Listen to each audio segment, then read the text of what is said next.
धरती सुनहरी अंबर नीला, धरती सुनहरी अंबर नीला, हर मौसम रंगीला। ऐसा देश है मेरा, ऐसा देश है मेरा, ऐसा देश है मेरा, ऐसा देश है मेरा। बोले पपीहा कोयल गाए, बोले पपीहा कोयल गाए, सावन भीगे आए। ऐसा देश है मेरा, ऐसा देश है मेरा, ऐसा देश है मेरा, ऐसा देश है मेरा। मैं मीरा, इस देश की बेटी। इस देश में बेटियों को कन्या कहा जाता है। उसे लक्ष्मी, सरस्वती, माँ दुर्गा के रूप में देखा जाता है और नवरात्रा के दिनों में तो साक्षात उसे घर घर में पूजा जाता है। फिर क्या हो गया कि आज वह अपने अस्तित्व की लड़ाई लड़ रही है, वह अपने जीवन की भीख मांग रही है। अरे बेटी तो हर घर की शान है, उसी से घर में रोशनी है। बेटी तो घरों को जोड़ती है। तो आइए बेटियों के सम्मान में हम एक नाटक प्रस्तुत करने जा रहे हैं, जिसका शीर्षक है बेटी बचाओ बेटी पढ़ाओ। मीरा, ओ मीरा, तुमने मुन्ना को कहीं देखा क्या? पता नहीं सुबह सुबह कहाँ चला गया। अभी उसने कुछ खाया भी नहीं, दूध भी नहीं पिया और स्कूल जाने की तैयारी भी तो करनी है। नहीं माँ, मैंने तो मुन्ना को नहीं देखा। मैं तो सुबह से बर्तन ही धो रही हूँ। माँ, मुझे भी स्कूल जाना है। मुझे पढ़ना लिखना बहुत अच्छा लगता है। मेरा भी दाखिला स्कूल में करा दो ना माँ। ए छोरी, बड़ी है स्कूल जाने वाली, घर के कामकाज अच्छे से सीख ले। आगे चलकर यही तेरे काम आने वाले। पढ़ लिख कर कौन सा तुझको कलेक्टर बनना है? जल्दी जल्दी बर्तन साफ कर। माँ जी, मीरा को भी स्कूल में दाखिला दिला दीजिए ना, उसे भी पढ़ना लिखना जरूरी है। तू चुप कर, पढ़ना लिखना ये तो केवल लड़कों का काम है। उन्हें आगे चलकर घर गृहस्थी की जिम्मेदारी संभालनी होती है।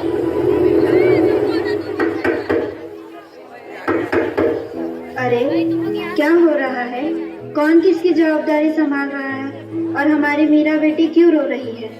देखिए ना डॉक्टर दीदी, दादी मुझे स्कूल ही जाने नहीं देती।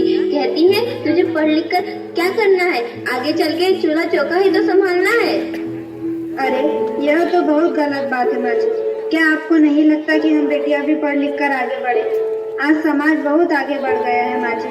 आप किस दुनिया की बात कर रही हैं? हम 21वीं सदी में जी रहे हैं। मैं आज ही टीचर दीदी से बात कर मीरा का दाखिला स्कूल में कराती हूँ। और हाँ, मैं तो यहाँ इसीलिए आई थी कि मुन्ना को पोलियो ड्रॉप दिया कि नहीं।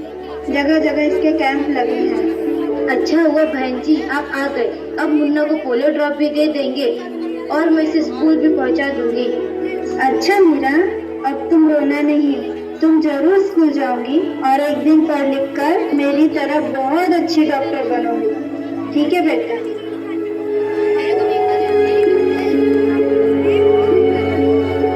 बहू, जरा एक गिलास पानी तो लाना। अभी नहीं बाबूजी। ये लीजिए बाबूजी। अरे ये देखो, अखबार में प्यारी बेटी के बारे में कितनी सुंदर कविता आई है। आओ मैं तुम्हें यह कविता पढ़कर सुनाता हूँ। कहती बेटी बाह पसार, मुझे चाहिए प्यार दुलार। बेटी की अनदेखी क्यों करता है निष्ठुर संसार। सोचो जरा हमारे बिन बसा सकोगे घर परिवार। गर्भ से लेकर यौवन तक मुझ पर लटक रही तलवार। मेरी व्यथा वेदना का अब हो स्थायी उपचार। जब माँ ही जग में न होगी तो तुम जन्म किससे पाओगे। जब बहन न होगी घर आंगन में तो किससे रूठोगे, किसे मनाओगे। जब दादी नानी न होगी तो तुम्हें कहानी कौन सुनाएगा। जब कोई स्वप्न सुंदरी ही न होगी तो तुम किससे ब्याह रचाओगे। जब घर में बेटी ही न होगी तो तुम किस पर लाड लुटाओगे। जिस दुनिया में स्त्री ही न होगी उस दुनिया में कैसे रह पाओगे। जब तेरे घर में बहू ही न होगी तो कैसे वंश आगे बढ़ाओगे। नारी के बिन जग सुना है, तुम ये बात कर समझ पाओगे। हाँ तो भाग्यवान, कैसी लगी यह कविता? है ना मजेदार? काहे की मजेदार कविता मुझे नहीं आई पसंद। अरे कोई घर में है क्या? आइए आइए टीचर दीदी, हम आप ही का इंतजार कर रहे थे। हाँ जरा मैं कुछ दिनों के लिए बाहर चली गई, इसलिए यहाँ नहीं आ पाई। डॉक्टर बहन जी कह रही थी आपने मीरा का अभी तक दाखिला नहीं कराया। ये तो बहुत होनहार छात्रा है, हमेशा अच्छे अंक लेकर उत्तीर्ण होती है। हाँ मैं भी तो यही चाहती हूँ कि मीरा स्कूल जाए, खूब पढ़े, पर मेरी यहाँ सुनता कौन है। हाँ खूब पढ़ाओ लड़की को और बाहर भेजो। जब कुछ गलत सलत हो जाएगा ना तो मुंह छुपाने की भी जगह नहीं मिलेगी। अरे माँ जी आप कहाँ की बात कहाँ लेकर बैठ गए। मीरा को 10वीं तक तो पढ़ाई पूरी कर लेने दीजिए, आगे की पढ़ाई के बारे में बाद में सोचेंगे। हाँ टीचर दीदी, हम मीरा को अवश्य स्कूल भेजेंगे। मैं उसे मेरे जैसा अनपढ़ नहीं रहने दूंगी, उसे खूब पढ़ाऊंगी। कल मीरा को तैयार रखना, मैं उसे लेने आऊंगी। क्यों दादाजी, सही कहा ना मैंने? हाँ बेटा, बिल्कुल सही कहा। मैं तो कब से कह रहा हूँ कि मीरा को भी स्कूल जाने दो। प्रणाम दादाजी। प्रणाम बेटा।